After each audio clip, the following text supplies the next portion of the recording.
I guess I've outed myself. I'm a Gossip Girl fan. I think it's a fun show. There are cute clothes. What's not to like, right?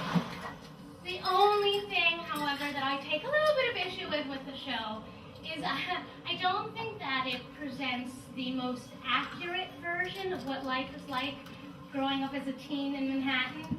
You know, I went to a private school that's not that dissimilar from the one in Gossip Girls, and yet I don't remember my teen years being anything like the lives of Serena and Blair.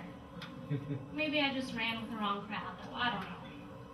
It's not to say, though, that growing up in New York, especially as a teenager, is not unique. In fact, I read this interview a few weeks ago that had this great quote. It was an interview with the author Chuck Klosterman in Time Out magazine.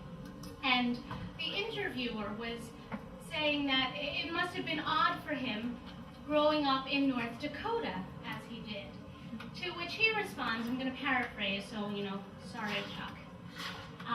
To which he responds, I think what must be really weird is growing up in Manhattan. I mean, you're not even living in America. You live in this place where nobody drives, where you can get anything you want at any time, where diversity is normal, where a political martyr here is somebody who, like, doesn't want McCain to die. That doesn't sound so bad to me.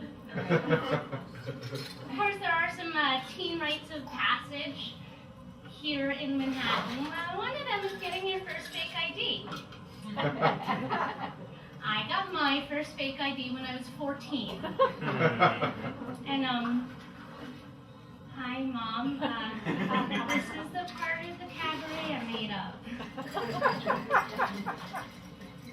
So, I got mine when I was 14, and my fake ID said that I was Rachel from New Hampshire, who was 22 years old. And anyone who's had a fake ID knows you gotta know the facts on it. You know, you gotta know your birth date and your address.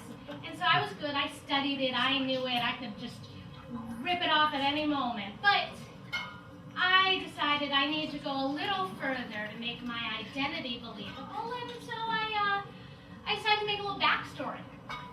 So I was Rachel from New Hampshire, who was a junior attending the University of New Hampshire at Keene, majoring in theater, minoring in comparative lit, you know, living off campus. I had a boyfriend, but it wasn't serious yet, and I was thinking about taking a semester off to study, maybe the Sorbonne, maybe Madrid. I didn't know yet. That wasn't enough, though. I also thought it necessary to find some New Hampshire facts to have under my belt. So I decided to, you know, go and Google it, or I guess I didn't really have Google back then, so I don't know, I microfiched it. And found out things like, yeah, some people here remember microfiche.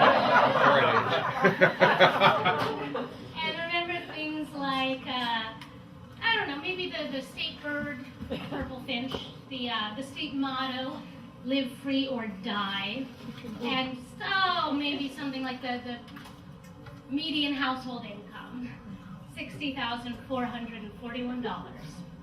You know, just in case those things came up in conversation when I was buying my 6-pack of Zima.